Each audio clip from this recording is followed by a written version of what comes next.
Okay. Hi, everybody. I hope you guys are all ready to cook and excited to be cooking. We're live. Yeah, we're going. All right. So let's get this show started. First, some acknowledgements that we have to take care of. This event is presented by the Konikoff Center for Learning at the United Jewish Federation of Tidewater. I am Yochai Meital, the senior producer of Israel Story, but tonight my job here is to be the host of this event, cooking along with Michael Solomonov, who is, of course, the award-winning Israeli chef of a restaurant, very well-known restaurant in Philadelphia called Zahav. He was actually in Tidewater in 2018 for one night. You know, it's interesting, as reading up a little bit about Michael. He actually was raised in I think in Pennsylvania and in the U.S. Only later on in his cooking career, he started off cooking different cuisines, Italian and other stuff. It was only after his brother tragically died in the Second Lebanon War that he had this sort of life shift, and he started cooking Israeli food and opened his restaurant Zahav. That sort of propelled him to where he is now. I just wanted to state that because I found it interesting that food is always so much more than just food, just sustenance. So he will be joined in a video that's we'll be watching in the demonstration that we'll be watching. He'll be joined by Gabriela Gershenzon, who's a food writer and editor based in New York. And this demonstration was pre-recorded by the Jewish Federation of Greater Portland and in partnership with many other federations throughout the country. So it's kind of a collaboration, including the Tidewater Jewish Federation. And we will also be joined by our two community cooks, by our two community chefs, Marcy Mostovsky and Liora Drori. Are you guys there, Marcy and Liora?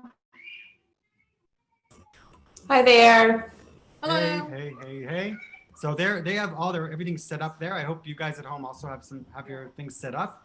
And we're going to be checking in with them throughout the presentation to see how things are going for them.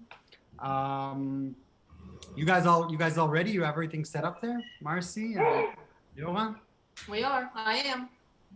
Great. So what are you going to be cooking, Liora? So I'm going to be making the Latkes today. All right, great. So I'll just introduce you, Liora. Liora, I don't want to read this, but I've been forced to read this. She doesn't consider herself a chef. I've heard otherwise from your community members.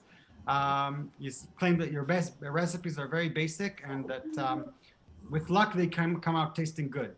But her friends and family may disagree and consider her a chef with ample experience, more than enough to give her the title community chef. Today, Liora will be making the Latkes, as she said, which is actually something that usually your husband, Natan, does, right? Definitely, my husband makes them. And today, my daughter is going to be helping me. You might hear a little grandchild in the background. All right. So this is a situation that's very familiar to me. I usually make the Latkes in our house, but my wife is, has allegiances to her father's Latkes. So my Latkes are never good enough. It's always like being compared to Arik, my father-in-law's Latkes. So we'll see how it goes. You have not an easy position to be in, Liora. Good luck. And Marcy, Marcy, I'll just give you a little bit of an introduction here, Marcy. So Marcy claims that she did not start off as a good cook at all. She actually credits Nancy Peck and her mother in helping her become the cook she is today. Their passion and love for cooking passed down from generation to generation. Marcy's not a professional chef, but she gets constant practice honing her skills in weekly Shabbat dinners and creating lavish holiday feasts. I'm assuming that recently you've gotten probably a little less attractions and less amounts of guests in your house. And I'm hoping you'll get tons and tons of guests in your house very, very shortly. And we're over this whole craziness. Absolutely. And today, Marcy, what will you be cooking for us? I'm going to be making the Roman artichokes with arugula and olive oil poached salmon.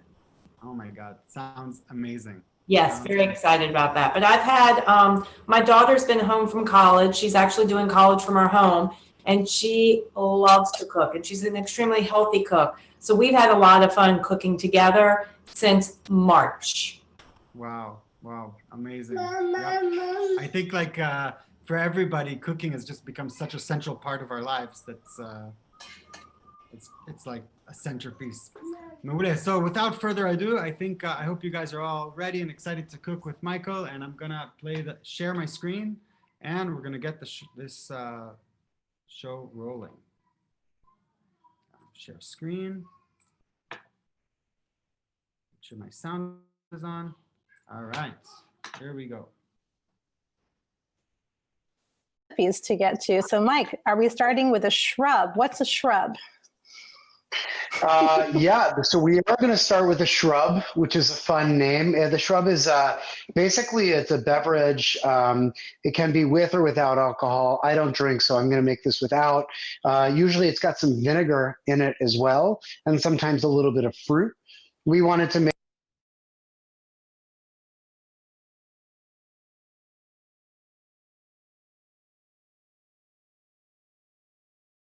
Sorry, guys. I just wanted to pop on quickly because I forgot to say that please, if you have any, can you guys hear me? Yeah, I think I'm on, right? If you guys have any questions or anything like that, please feel free to pop them into the Q&A, and our community chefs will try and answer and give you some feedback on that. But the recording we're watching is a pre-made recording, so we can't ask Michael, sadly. All right, we're gonna keep going. make this really sort of wintry, right? I grew up in Pittsburgh, Pennsylvania, even though I'm from Israel. So for me, Hanukkah is like freezing cold. It's winter, even though it's coming a little early this year. And we've got some really awesome apple cider, an apple sort of shrub or apple cider vinegar shrub. We've got a little bit of star anise, cardamom, vanilla, apple cider vinegar, and some sugar that you guys should have cooked with apple cider. All right. I know that the idea of adding vinegar to a beverage is crazy, but particularly if you don't use alcohol, you're missing all this sort of acid. And since we're going to be cooking with a ton of olive oil and, making some rich food tonight, you really need that vibrant, bright sort of like sometimes even bracing acid to cut through the stuff. All right. So forget about the wine. Forget, if you want to add a shot of vodka to this, totally fine. But what we're going to do is take our mixture over here. I've got a little lime situation. We're going to blast it right into some ice. Maybe I'll throw the whole peel in there. All right. And then what we're going to do is take our mixture and just strain it sort of right on top. You don't have to strain it, but I do feel like chewing on a piece of star anise is not awesome. It could lead to some sort of tooth situation, some tooth issues. All right, so we're just going to strain that right on top. All right, and then I'm just going to finish it with a little touch of club soda. And that is it. Let's get this party started. Yeah, l'chaim to you, Gabby. Thank you, everybody out there. Everybody out there that is joining us, thank you so much for being part of this. Thanks for coming into my very unimpressive kitchen and joining me. And I hope that you guys, you're going to do great. Even if you have questions, even if you're not going to cook at all, thank you so much for being here with us. Let's do this. And a little bit of a PSA. Oh, wait. You're going to tell us how delicious it is, and then I'm going to tell people about where to get the recipes. It's delicious. I mean, I don't have to say it's delicious every time I make something. This is excellent, though. This is delicious. The vanilla rounds it out. I hope you guys are enjoying this as we speak. So the Jewish Federation can provide you with the recipes for tonight's class. So ask your local Jewish Federation and they will have them for you. And Mike, real quick, before we move on from the shrub, can you just give us a rundown of how you prepared that mixture, the cider mixture that you added to the lime and ice? Absolutely. It's a cup of, it's actually depends on the proportion, but it's apple cider vinegar, sugar, vanilla, cardamom, and I use white or green cardamom, and star anise. That's it. You bring it to a boil, let it cool, and then we finish it with lime juice and a little bit of seltzer. Okay? So refreshing. Yeah, totally.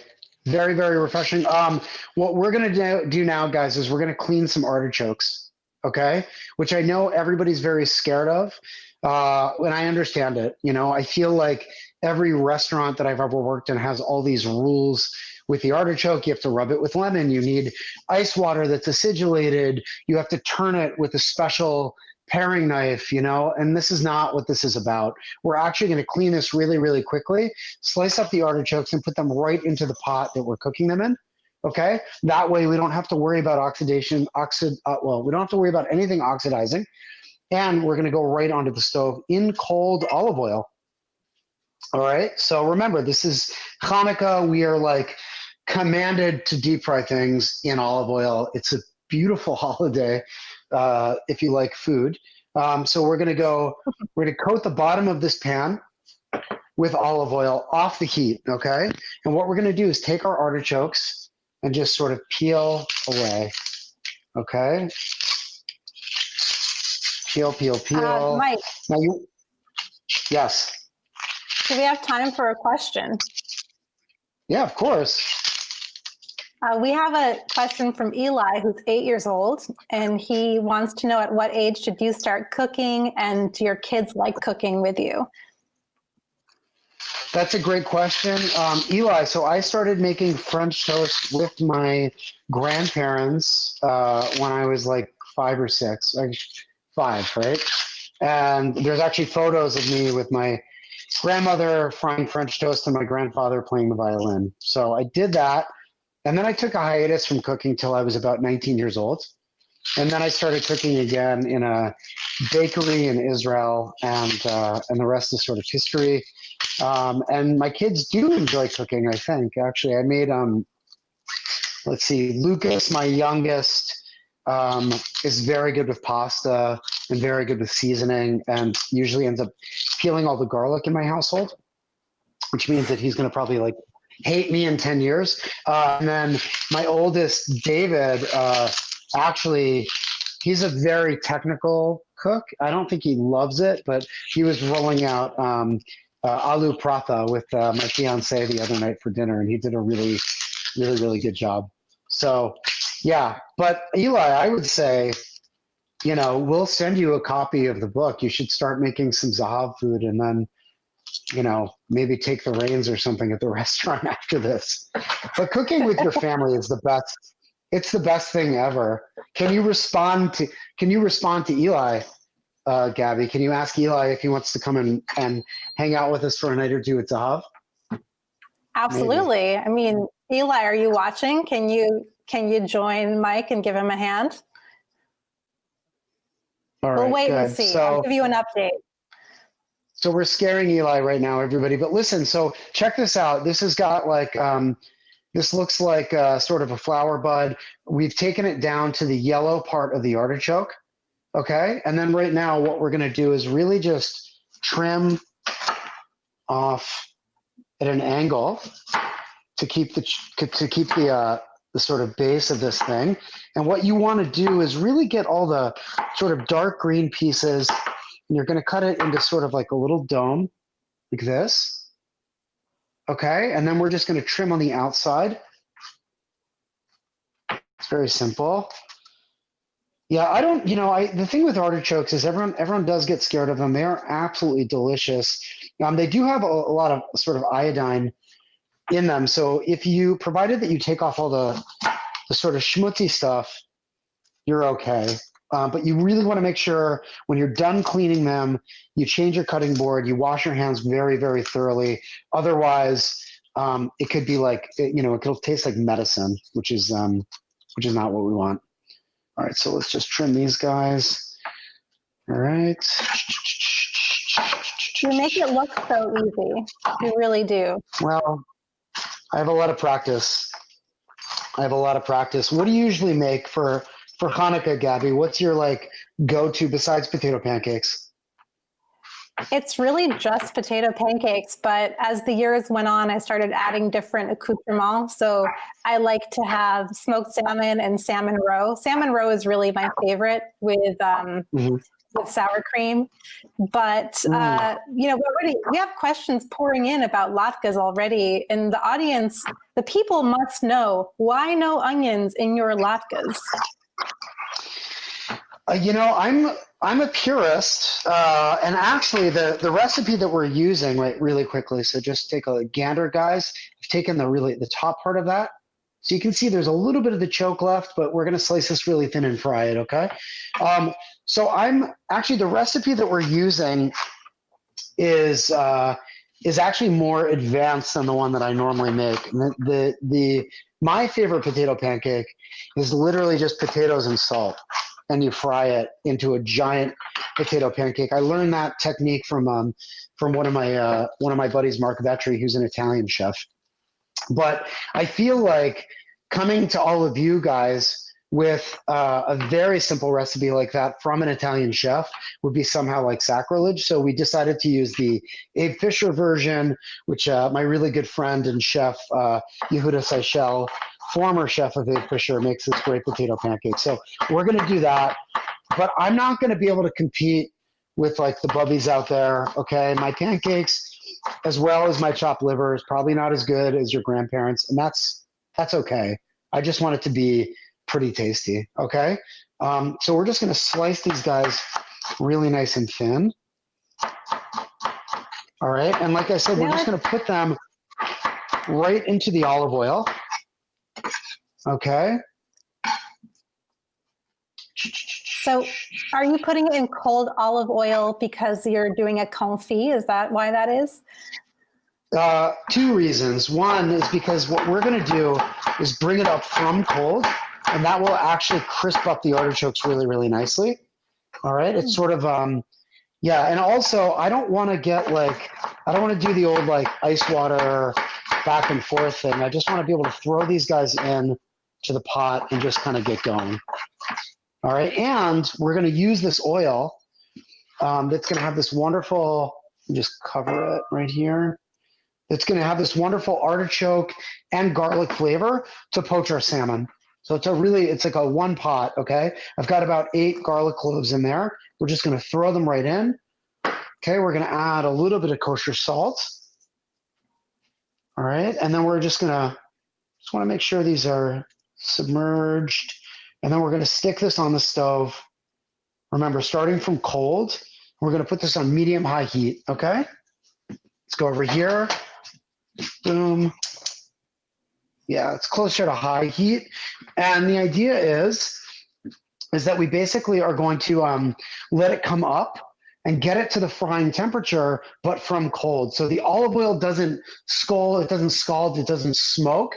And the artichokes really like deep fry in that olive oil to get very flavored. And then we have this fantastic oil that's got the flavor of these artichokes and garlic that we just drop our confit salmon in right here. All right, boom, a little bit of salmon, salt and pepper, which I've already sort of cured, I guess, if you will. I mean, not cured, I just pre-salt the salmon that way that the salt and the pepper just sort of, penetrate the flesh. So we're gonna clean this area up. We're gonna move on to potato pancakes, which I know everybody's already upset with me about, but that's okay. I mean, Gabby, I do think there is a time and a place for like onions. I know people that use flour, that don't use flour. I get all of those things. I do get it. But I don't know. I mean, your flavors change. We grew up with the thinnest potato pancakes in my house. And my mom would fry like 100 of them every night for 8 nights. And we had this dog, this German Shepherd named Izzy, that would smell like potato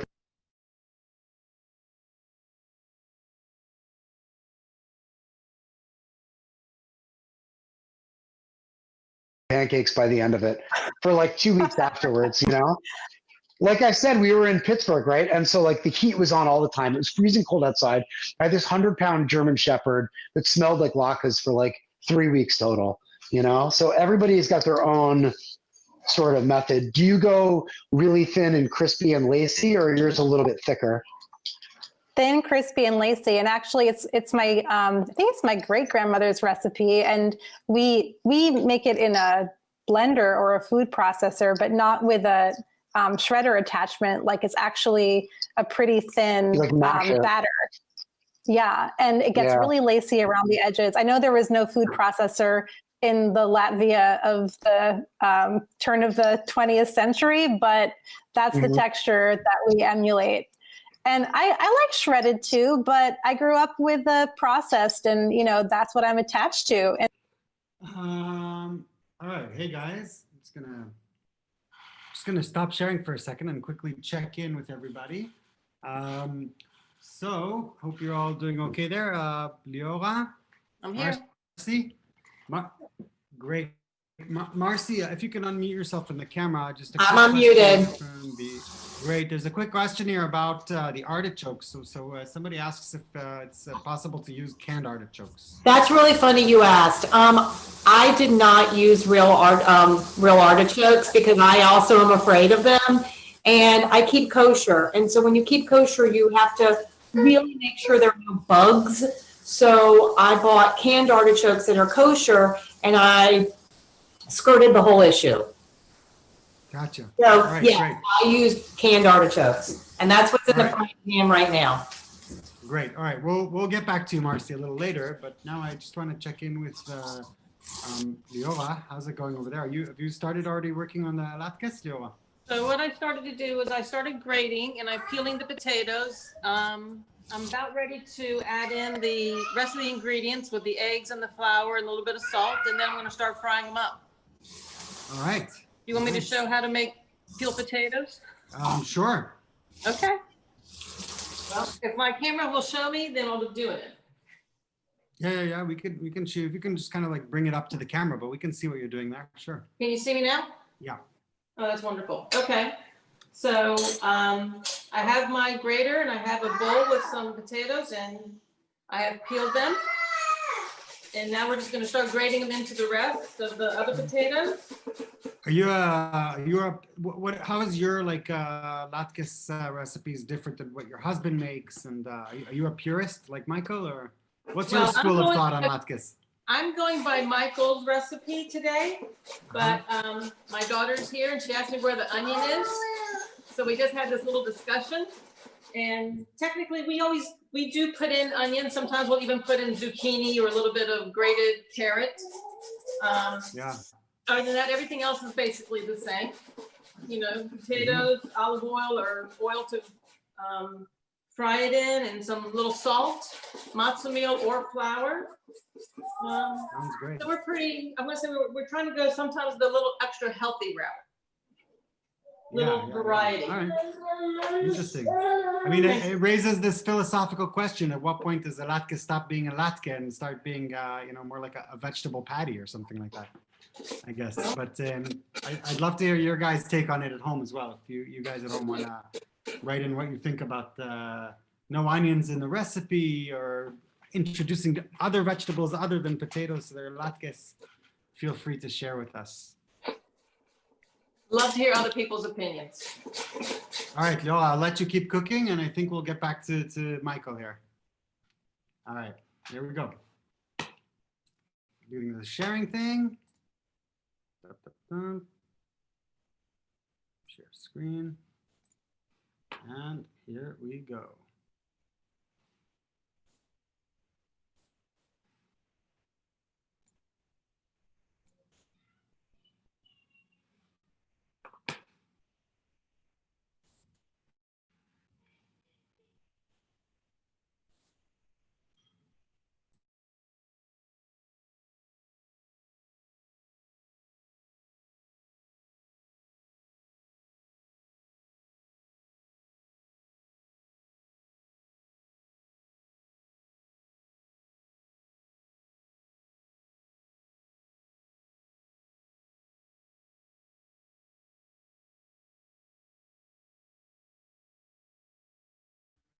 Yo, hi, you're not sharing your screen. There you go.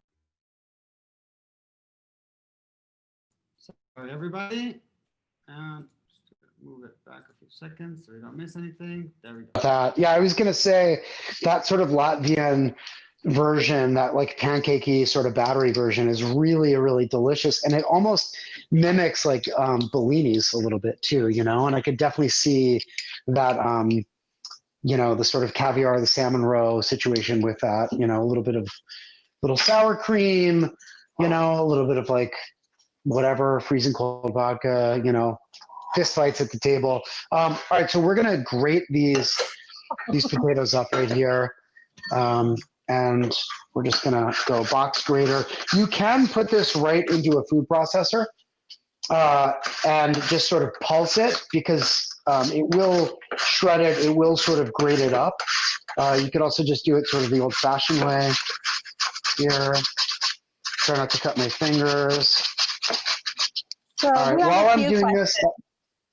this, okay. And while we're answering that sorry. question, no, don't worry about it. While we're answering that question and I'm grating these potatoes, I want you guys at home to take a gander over here at these artichokes, okay? We're just gonna stir these guys around, mix them up. All right, we just wanna keep our spatula here. Okay, Gabby, go with the questions. Let me hear it. All right, and I just have to say the artichokes look phenomenal and the olive oil looks incredible. So let's segue to a question about oil. Dan wants to know your favorite oil for cooking latkes and what temperature you like. Okay, so Dan, my favorite oil for latkes is actually, I will use a blend of canola and olive, but I don't really have a favorite. I mean, to be honest with you, I don't think, the potatoes are so dense and so strong. I would say that wouldn't be where I would spend the sort of time or effort or money on like a fancy olive oil. But if you do, I guess like an arbequino, maybe like a Spanish olive oil would be kind of the move for that. But grapeseed with latkes is also very, very good. The olive oil, I'm using an Israeli brand for the artichokes right now that are delicious. I don't actually even know the name of it, but I will come over to you.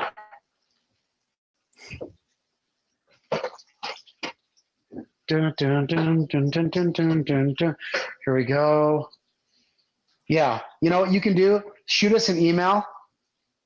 Shoot us an email at the restaurant, and I'll put you in touch with this guy. All right. He has very, very good cleana as well. Even though I'm like a I'm like a Soom loyalist, but he's also got very, very good cleana.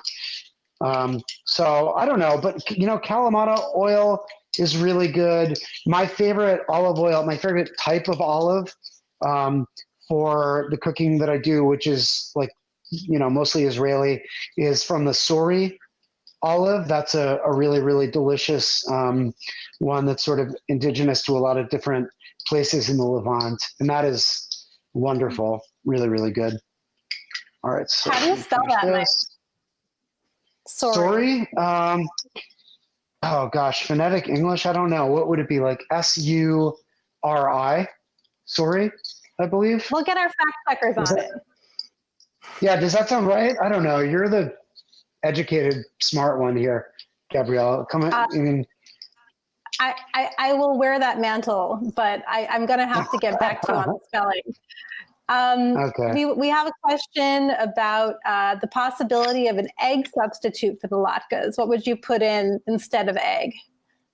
I actually don't think you even need the egg. I think just add a little bit more flour and work it, and a little bit of that gluten and starch will bring it together, but you actually don't need egg. And another stirring the pot question, because Sure. everyone likes to fight about Jewish food. Jane wants to know, which one, sour cream or applesauce? Oh, for me, it's sour cream, definitely. Yeah, and actually, I will take it a step further just to really, really upset everybody at home. But I think that labneh is my favorite, actually. Labneh is an Arabic-style yogurt, which is basically, you can mimic it with Greek yogurt, you can just sort of salt it and hang it overnight. And I've got a little bit of labneh here that we're going to garnish with the final dish. So I would definitely recommend that. I think that is really good, but I'm more of a sour cream person. I will also say that a good latke doesn't actually need sauce, in my humble opinion. I don't know. What about you, Gabby?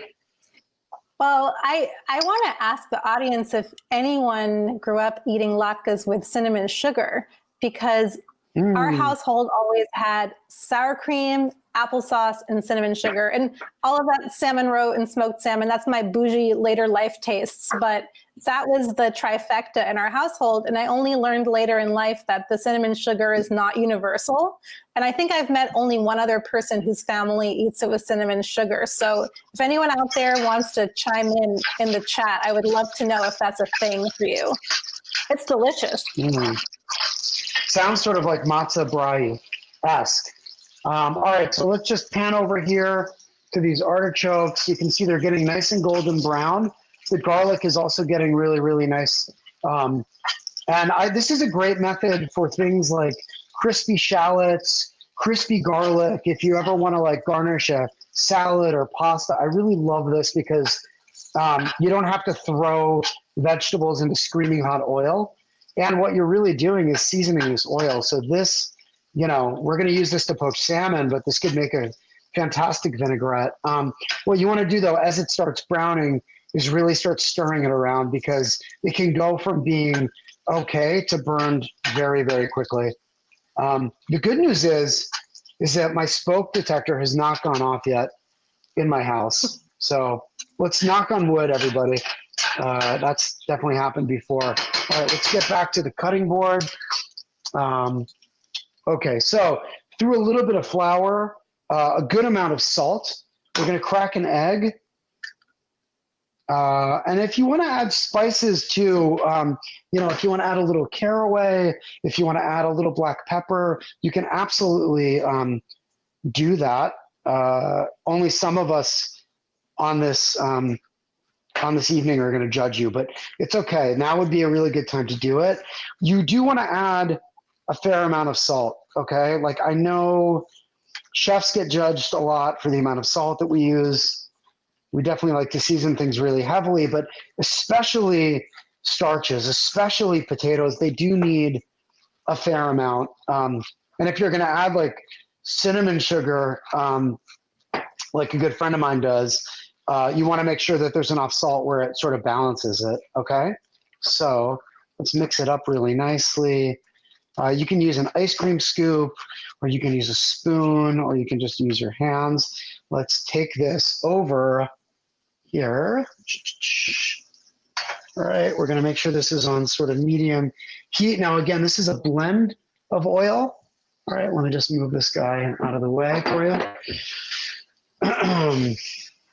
So Mike, real quick about the artichokes, we have some questions about, can you use a jarred artichoke or a frozen artichoke in a pinch? Frozen artichoke, if you were to use a frozen artichoke, what I would actually do is lightly flour them. The issue with the frozen chokes is that they are either cooked or they steam a little bit from like the liquid that they're preserved in, and you don't want that. All that extra water will make this totally pop. All right, so we're gonna go latkes down here, kind of nice and loose. All right. I noticed that you're not squeezing water out of the potato. Is there a reason why it's okay to leave the water in? Well, actually, it sort of goes back to your sort of batter method. You want a little bit, I like a little bit of the liquid in there, because I think that promotes steam into the potato, and that makes it a little bit creamy. And for me, the ideal sort of latke has got crispy sort of lacy edges, and then the interior is sort of creamy and almost like mashed potato-esque.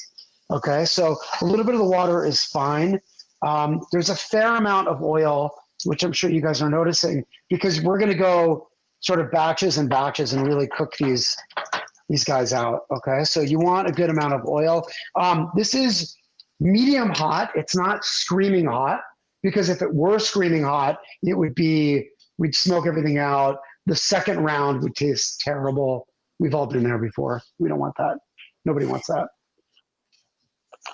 Now, we have a really Okay, interesting question. Yeah. Would you ever consider baking a latke, even though the holiday prescribes that you fry it? So that's a great question. I understand that. I understand why one would want to do that. To me, it's not a latke if you don't fry it, but I also think that there's a time and a place, you know? So you could definitely do it. I mean, people bake donuts, which I think is like somehow more offensive. But I don't know. Would you, Gabby? It's a tough question, right? I don't know how, because I don't know how you can get the same crispy, crispy, creamy, like you so beautifully put it, quality in the oven. But that's why we have people like you to tell us how to do it. So how do you do it? So I think that what you could do is actually add like a starch to make it a little bit dry. So you could make your pancake as we did. You could probably dust it in either flour or rice flour, lay it out really thin on a baking tray, still drizzle a fair amount of oil on it, and then kind of roast it. It would be acceptable. It would give you less heartburn and make you feel less guilty about your diet, which is a positive. So I guess you could definitely do that. It's not exactly like, it's not a potato pancake though, but that's okay. But your dog won't smell afterwards. It's true.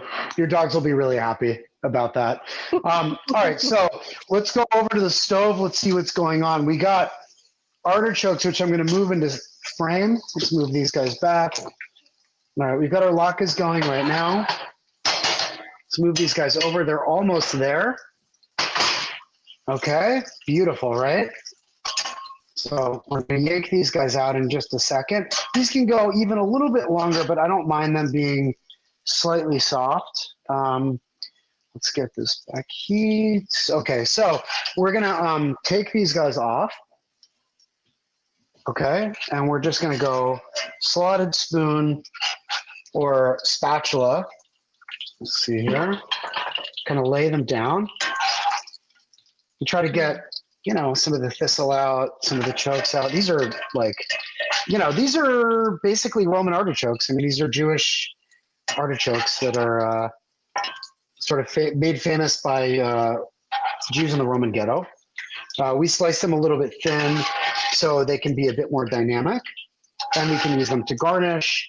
We can put them on raw fish, which is really good. We can put them on tartare, or we can just eat a bowl of them over the kitchen sink, which I've done before. All right, but the important thing is that we pull them out and that we haven't burned the oil. That's the very, very important thing.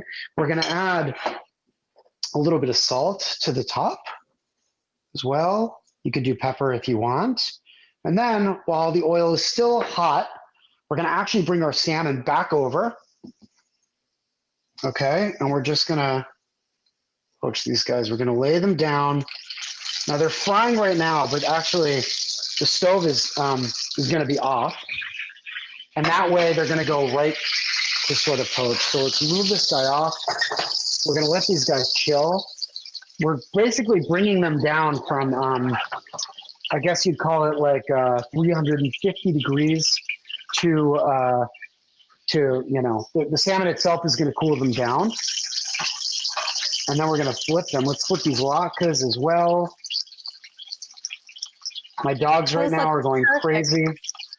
Yeah, these are nice, huh?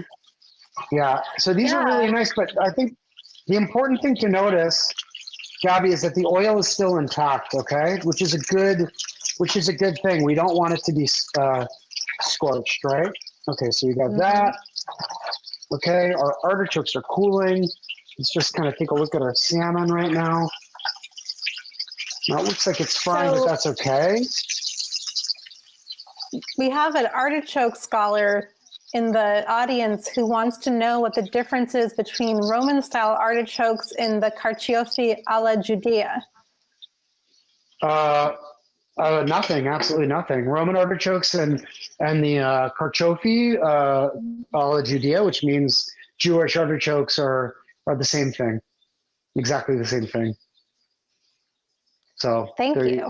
there it is. There it is. Yeah, nice and that was a good simple, one. but yeah, definitely. I guess it sounds a lot cooler if you say kartoffel alla Judea. I mean, I think that sounds neat, but and it'll impress your friends and neighbors. I'm just going to eat one of these guys right now. And look, you can even see the garlic and the chokes are just amazing. Really, really good. Now we're going to use that to garnish the salmon in a second. We've got our latkes going as well. Let me get down another plate. All right, guys, how's it going? Gonna stop the sharing for a second and check in with our community chefs for a second. We had a question from David, I believe. We're gonna start with hey Marcy, I'm gonna get you in a second. Lior, are you there? I'm here. So we have a question from David who would like to know, he's always been told that the onion's job in Latkes was basically to sort of keep the potatoes from turning black rather than flavor. Is that, do you have any thoughts on that? Well, I think actually that the onions, I don't know if that really helps. I can just tell you though that if you don't get the potatoes in quick enough, then they start to oxidize. Maybe the onions help prevent it from oxidizing, which means the potato is going to go from a little bit of a white color. It's going to look a little pinkish, I would say, but that's my opinion. Like I said, I would have to ask the official latke maker in my family, but I'm pretty sure he would probably agree with me. I think the onions just for flavor as well. So we already have the first batch out. Going over there? Is it, you already have the first batch out? Oh, wow. Yeah, let's, can you, can I figure out how to show them to you? Are they cool enough to taste? How are they? We haven't tasted them yet. Can you figure out how to show them? Wait a minute, we're gonna get you a picture somehow. We're gonna move the camera. Okay. Let's see. All right, Sure. I'm gonna move to Marcy real quick while you guys are doing that, okay? Okay. Marcy, how's it going there with the salmon? So far, good. The artichokes, let me see if I can show them to you, are nice and crispy. So they worked out really well canned. I think they're even a little more crispier, which is probably going to be yummier. And here is my dressing, which has the roasted garlic from the artichokes, the fresh lemon juice, and the olive oil. So you're a little bit ahead of the recipe in the video right now, right? I think I am, but you know, I'm only making one thing where he's cooking a whole bunch of things. But of course. But it's the olive oil, garlic, lemon mixture smells really good because the garlic was cooking in the olive oil with the artichokes. Sounds amazing. So basically, this whole thing with the oil and the artichokes is just to flavor the oil, essentially. Yeah, absolutely. Wow. And how did it work with the frozen artichokes? Did they crackle all over the place, or was it? No, I didn't use frozen. I used canned. Oh, canned. Okay. Jar, and they were fine. They were great. Like I said, I think they're beautifully crispy. Like they're preserved in olive oil? Yeah, they were in oil and seasoning, and then I did rinse them a little bit, but they are so nice and crispy. So when you mix them all up with the lettuce, I think they're going to be very tasty. Oh wow, amazing! I mean, I can hear the sounds there, and it's lots of yeah. Makes my stomach grumble. All right, Liora, you wanna show us? Do you have the camera position there? Let me get my platter. So here we have the finished latkes. Can you see them? Okay. Yep. And then we have another batch going happily. They're happy in the frying pan right now. Let's see if I can get you there. Let's see. Oh, wow, they're beautiful. No? They're beautiful. I saw a glimpse. There we go. Okay, it's a work in progress over here. Yeah. There you go. Okay, so they're making. Sorry about that. They're making some happy noise in the frying pan. Betty Ann wants to know why Nathan isn't cooking with you there. I would like Is to he know the just answer on- to that question myself. All right, so We invited we're him. gonna. There we go. There we go. Causing problems in the families. Very good, Betty Ann. All right. Now I think we'll keep let our cooks keep cooking, and we'll see what Michael's up to. All right. Let's see if I can go back to the sharing properly this time.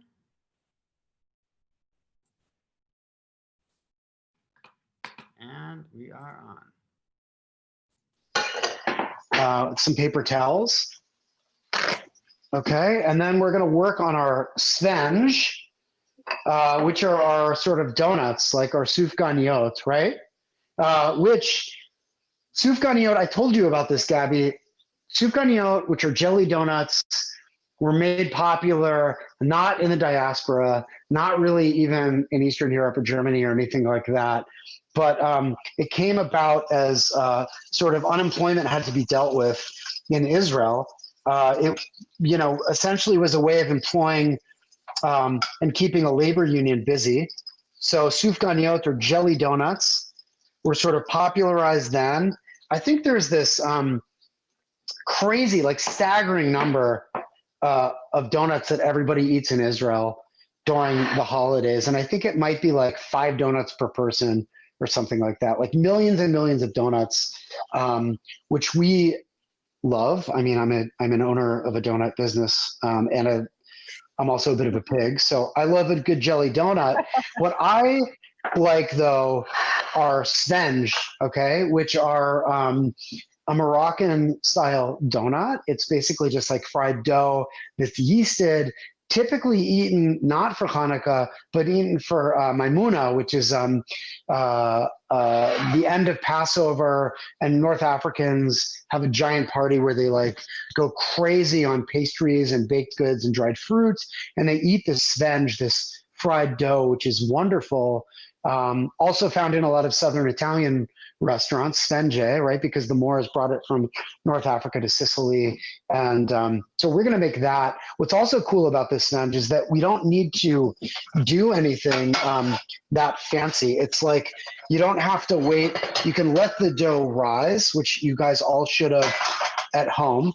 You let it sort of rise, you mix it, you let it rise, and then we're just going to piece it apart with our hands and just sort of pull it and drop it in the oil, and hopefully not like burn ourselves, but if so, that's okay, just a little bit. Right, easy, right? So let's actually get back over here to the stove. We're gonna just flip our salmon really, really quickly, which is opaque. I'm gonna bring this guy over to you. So are you cooking the Look at salmon in the residual heat of the oil? You're not actually cooking it That's over correct. any flame? No, That's so actually, cool. there's been no heat. I might actually just move it right now to very, very low, just so we can get this done. But you guys can honestly just like throw it in the pan. 4 minutes later, you flip it. 4 minutes after that, it's finished. I like a pretty medium rare salmon, but that's just me. If you want to cook it through, obviously you could take it further. Okay, so we're here right now. We've got some canola oil, and I, being a professional chef, don't actually have a thermometer that can read this. So I put in a couple popcorn kernels.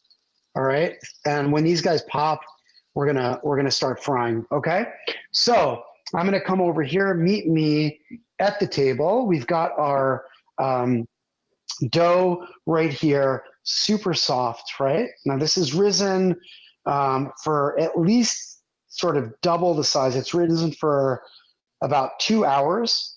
Okay, if it feels hard like a softball, it's not ready. And I know everybody's really excited to eat fried dough, but I have to tell you, you've got to be patient because an unleavened donut is like absolutely not good.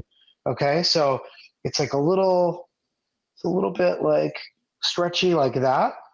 All right, let's get over here to the oil, which should be good to go. So you All made the right. dough ahead, and some of the people who are watching might have made the dough ahead, but for those who didn't, can you kind of walk us through how you got to this point? Absolutely. So it's a very, very simple dough. It's yeast, water, orange zest, flour, sugar, and salt. It's just simply fried dough. Yeah, the popcorn has not done what it needs to do, but and that's basically it. It's like a dumpling. It's like a fried dumpling, almost like locamares, you know, which are also like tiny little fried dough balls. All right, but what we're gonna do is we're gonna get our hands slightly damp.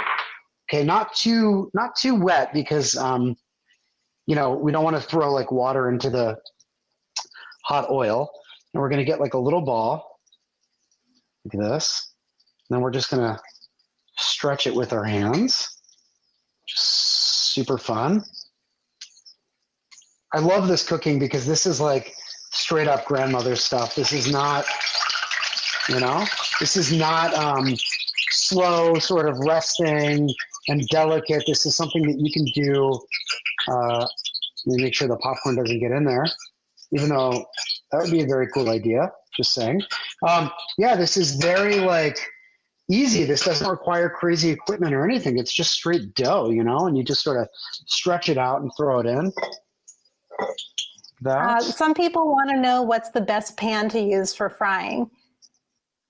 That's a great question. So I would typically use a Dutch oven, and I'm using a shallower pan because I want you guys to be able to see this. But a Dutch oven is really good because it'll retain the heat, and it's relatively thick, and you don't have to worry about like tons of splashing, which is nice, you know.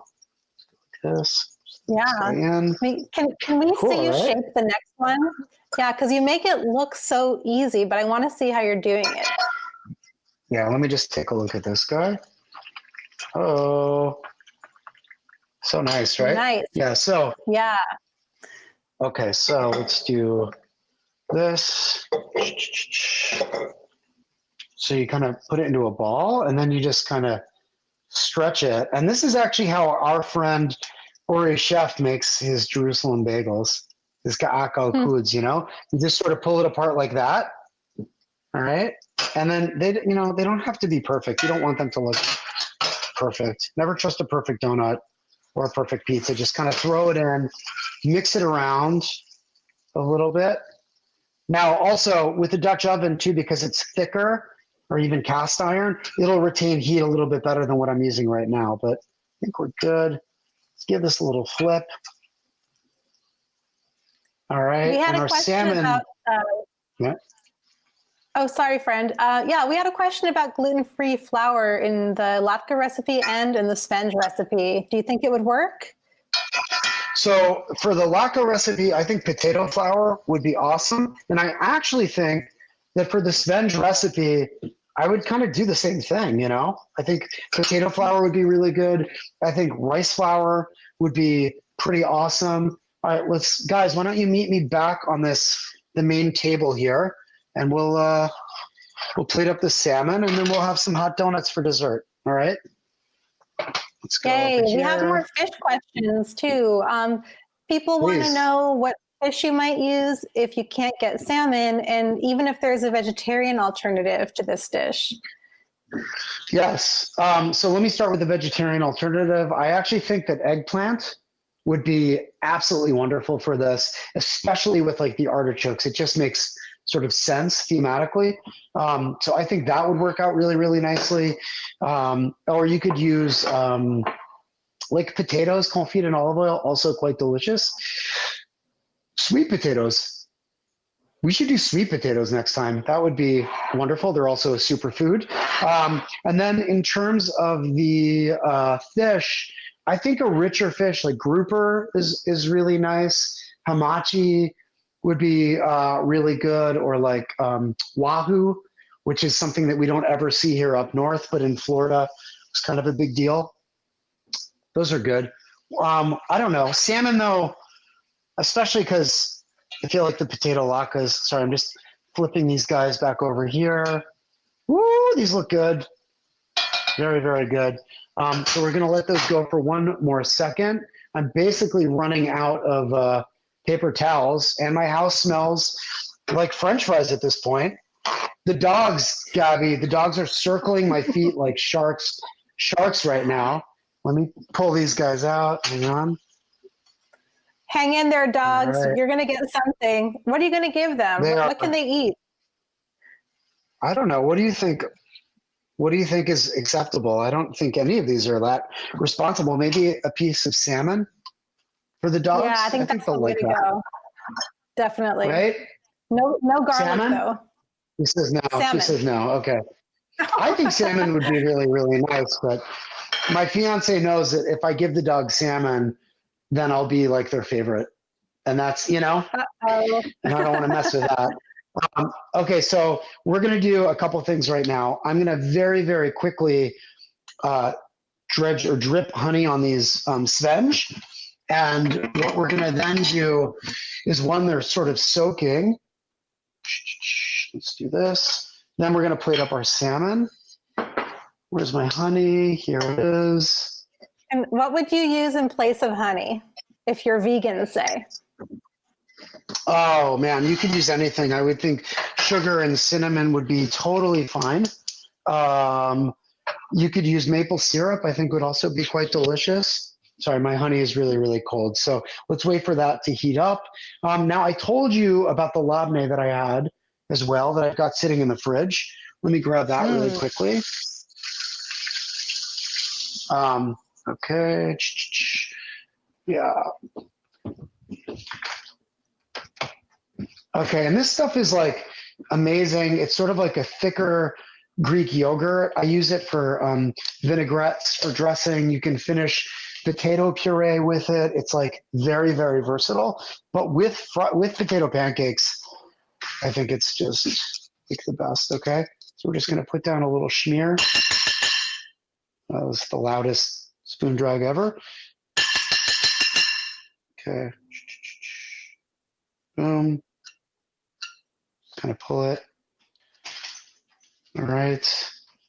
Take our salmon, which is like cooked perfectly. Let me move this guy out of the way for you.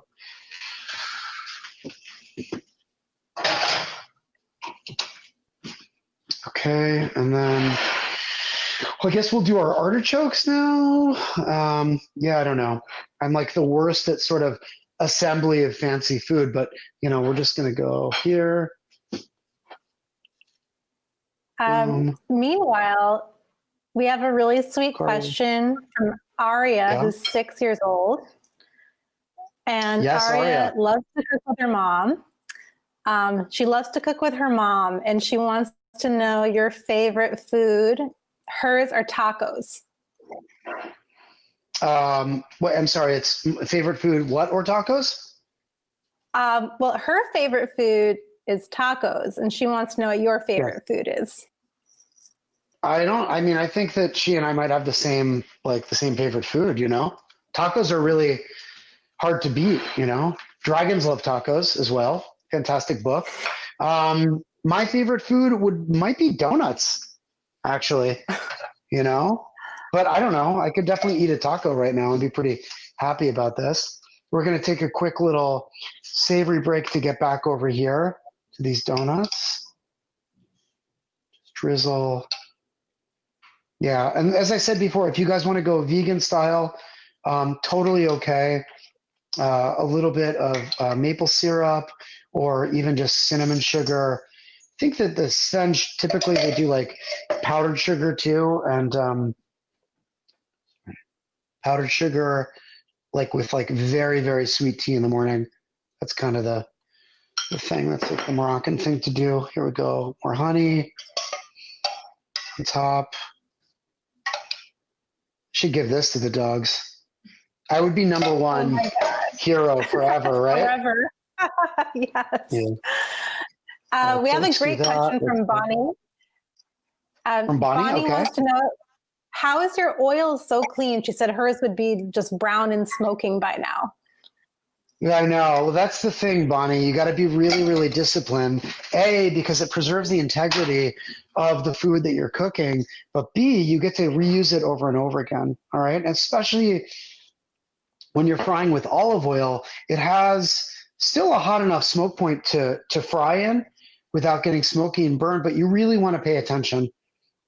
So I would just encourage Bonnie to take a little bit of time when you're messing around with your settings, to find something that works for you that doesn't smoke. And when you put that first, potato pancake or whatever in there, if it smokes immediately, turn it down and just sort of take your time with it. All right, so while this is happening, we're going to mix up our little salad over here. I've got a little bit of arugula that I'm going to put into a bowl with some more of these artichokes. Just going to throw them in. All right. I'm And then a going to little bit switch of gears lemon. for a sec. Yeah. Carol's going to Israel at some point. She can't wait to get back. None of us know when we're going to travel, but when she does go back, she wants to know if you have any recommendations for tour operators. Oh my gosh. Yeah, totally. I was just on the phone. We're all dying to get back there. I had a culinary trip planned. We take a big fancy culinary tour once a year, and the go-to is Via Sabra, okay, which sounds like an Italian name, but it is not. My friend Avichai Sabari, who is actually featured in our cookbook, Israeli Soul, that is the way to go. If you're traveling to Israel, use Via Sabra, and you should come with us. We're going to go, maybe, hopefully in May, if things work out. Otherwise, we'll push it, but yeah, just come with us. When are you coming with us, Gabby? When's that going down? I hope it will happen at some point. I mean, we want to come to Philadelphia for starters, and then we can talk about Israel. Yeah, that's a good point. That's a good point. Well, when you guys are all ready to go, just let me know. We'll hook you up. I'll give you Gabby's cell phone number at the end of the show. You can call her. We can arrange it. Okay. All right. So, guys, let's take a look here. We got this amazing salmon, latke, some chives, a little bit of that garlic confit on top of the salmon for texture. We're going to just dress this little arugula artichoke situation right here. Boom. Okay, and then we've also got our donuts, which I'll be eating all of in the next second. All right, boom. Beautiful. What do you think? Easy. We totally killed that. Everybody at home, you guys did such a good job. I'm so hungry. I've nothing resembling that at home. But I know what I signed up for. We have some questions about air frying, Mike. Do you have any advice about air frying, and could anything that you made be done in an air fryer? You know what? I don't know. I mean, you could probably dress the salmon like very heavily in olive oil and then stick it in the air fryer. I don't quite understand the allure of the air fryer. And this is the second time today somebody has asked me about it. So we could probably do a little bit more research. To me, when cooking with good fat, I don't really care. Like, I'm okay with tons of olive oil. But I think the salmon would probably work out really well. I don't think the sponge would work. And I think that actually maybe the latkes would be okay. But as I said before, I would maybe roll them with a little bit additional like potato starch or something like that, just so they get a little bit of like crunch and sort of tooth at the end. Excellent. Do we have time for a few more questions? Yeah, you eat, and I'll just keep asking you questions, and you can answer with your mouth full, and it's not a big deal. We have a question about the tweezers you were using. Everyone's super curious about them. What are they? Where do you get them? So these tweezers I got off of Amazon, and when I grew up cooking, everyone uses tweezers, right, to plate food. The older I got, and the less sort of attracted or the allure of like very fine dining sort of went away, we would all make fun of tweezer food, which is like, when you see like a chef like constructing, getting like low, looking like super angry. I have like angry plating face. That's the sort of like tweezer food. So we make fun of it, but I actually just thought at home with things, it's very, very dynamic. You can get these for like $12 from like a, you know, probably just off of Amazon or whatever. And they come in handy. Tongs can be a little bit sort of too rough, you know, and like less precise. So you can use these to dress salads. You can whisk. You can like, you know, like wake people up in the morning by pinching their earlobes. My sons hate that. But they're really nice and thin, and you can throw them in the dishwasher, and that's it. Voila, you know? So you're bringing the tweezers back. I love it. I am. We also have a question about the kind of oil you used in the donuts. Was that canola oil? Yeah, so I use canola oil, and the reason is it does fry very nice and clean. You can use peanut oil if you'd like, and I guess you could use grapeseed as well. And if you wanted to, like, and this goes back to Bonnie's question too, if you want to be a rock star and fry in olive oil, you can do it. But I do find like a little hotter oil will work. I suppose you could also fry in clarified butter, but that's way too rich for my blood, you know? Sure. It's a big commitment. Yeah.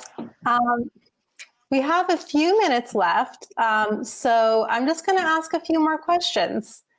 And there's so many to choose from. So guys, everyone who asked these wonderful questions, I'm sorry we couldn't get to all of them. But we had a question early on from Ilan, who is a budding 17-year-old chef, and he just wants some advice. Some advice. So I would say the easiest thing to do is probably just to get a job in a restaurant before you decide that you want to be a chef forever and maybe go to culinary school or go to Europe or whatever everybody sort of does. I would say just get a job in a restaurant for a little bit of time and see if it's something that you like. There is this idea, you know, there's this sort of like air of glamour with chefs, and that is, you know, there are glamorous moments and it's quite rewarding, but there's a whole lot of other stuff that sort of happens. And there's you know, restaurants are super intense and fine dining is like crazy. And I think a lot of people really love it. It worked for my personality.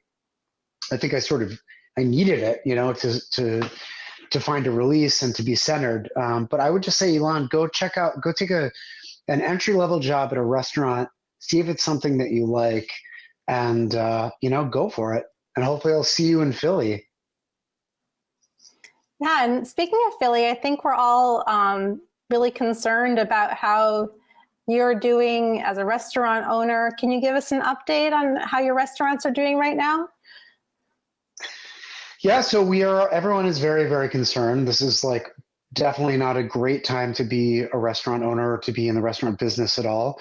We are doing okay. I think we're doing as best as we can. But the entire industry in this country or the world is hit very, very severely. So I think that, you know, we're going to do okay. It is getting colder in Philly, and so outdoor seating, which is all we're doing, is becoming a little bit more challenging. So I think we're doing okay. You know, hopefully we can make it till spring, make it to a vaccine, make sure that everybody's really healthy. I mean, it's hard. Like, as a parent, I just want my kids to go back to school. That's number one for me, right? That has to happen. And then everything else sort of works itself out. But I think that getting a little bit of regularity and normalcy with like children is probably the most important thing. And the economy will bounce back. I think we'll be able to travel and all those things will happen. We're going to be in Israel hopefully in May with all of you. But I think that, you know, from a business standpoint, we want people to eat our stuff. And from a public health standpoint, we need people to be responsible and to not stop wearing masks and get, reckless. I mean, we can't have that. It's scary out there. Also for the holidays, I mean, how many holidays do we have to go through not with our families? It's really depressing. I remember Passover or Pesach last year, and I was like, man, not having a Seder with your family is really challenging, you know? And here we are again through the high holidays, through Hanukkah. I mean, thank God for all of you. Thank God for everybody out there that wants to be sort of part of this community, that wants to be together. Thank all federations, everybody out there that is here supporting this, re-articulating what community is. This is what it is for right now, and this is really wonderful, you know. And I'd like to be able to do this in person at some point with all of you as well. All, you know, whatever, 8,000 of you. But the only way that's going to happen is if we stay safe and stay responsible right now at this moment. So well put. It's a good note to end the night on, Mike. Thank you for your talent and your generosity and good humor. I can't wait to do this again with you next week. And thank you everyone who joined us. You're really what makes our community so special. I'm going to hand it over to Mark Blattner, and happy Hanukkah, everybody. Michael. Hey, everybody. Great. All right, let's get the video back on. Yes. Hey, Leora. So let's check in with our chefs and see how things are going. Over to you. We'll start with Leora. That's okay. Leora, are you? I am here. All So right, let's see. if you can oh wow, see, it's already I've got, plated. If you can see, I've got my platter of finished Latkes. Yep. And I also put on them some applesauce and the chives. And they're pretty delicious. We have tasted them. You know, we've been enjoying tonight's culinary experience. Oh my God, it looks. Can you give one a taste so we can all like kind of be with you in that? Feel the crunch. Can you hear the crunch? Well, you can't hear the crunch. It's oh my God, you could definitely hear the crunch. They're yummy. They're definitely delicious. They're yummy. All right. They're Who's that good. in the background, Leora? Like my husband, the other Latkes chef. There he is. He showed up. Shalom, Shalom. He did show up. All right. I asked the audience at home what they put on their latkes. We had some interesting answers. A lot of the usual people saying you know, applesauce and sour cream, etc. I got this interesting suggestion here for corned beef and sauerkraut. Never heard of that. Yeah, definitely all kinds of interesting things, and I hope you guys are also deep into latkes there. And let's go over to Marcy quickly to see how the salmon's going. So I've plated my salmon, and here's the salad with the artichokes in it. I'm not dressing it yet because we're not going to be eating quite yet, and I don't want it to get too soggy. But if you could see, the dressing is amazing with the garlic that's been crushed in it, fresh lemon juice, and the scent of the artichokes. Oh wow! And the salmon literally cooks in the oil off the flame. That's really neat. So that's sort of like a way of getting the salmon not to overcook, to remain sort of tender. Right, it's extremely tender. It's very soft and very tender. All right. So, any other tips that you want to share to the folks at home from your experience in cooking this recipe? I'm trying to think. No, I mean, he was, you know, the fact that I used the jar instead. And sometimes you have to improvise. When you see a recipe that you're scared of or you're not sure of, it's really okay to improvise. And it will all work out. Just don't go crazy with your don't go totally off. But it all worked out fine. All right, great. I'm glad to hear. All right. Danit Drori would like you to mail some to Atlanta. I don't know if she's referring to the salmon or the latkes, so maybe we should just send her both of those over. That's my daughter in Atlanta. Yeah, I mean, Oh, okay. Okay, so definitely get on that, Leora. I will. Or at least send her some recipes. So I mean, I wanna maybe just sort of Any last words from you, from Leora or from Marcy? You want to share with everybody? Get in the kitchen and don't be afraid to try new things. That's exactly it. It's a brand new recipe. I didn't know what I was doing, but honestly, it really wasn't that hard. Just follow the directions. Very simple. Latkes are easy.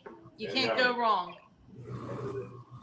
Were you using olive oil, by the way, Leora? Me, I used a combination of olive oil and vegetable oil today. But olive oil, you can cook at a higher heat. So Okay. a little Higher bit, heat? yeah, you can cook olive oil on a higher heat, like make it hotter. And Okay. it was good. They're tasty. Yeah.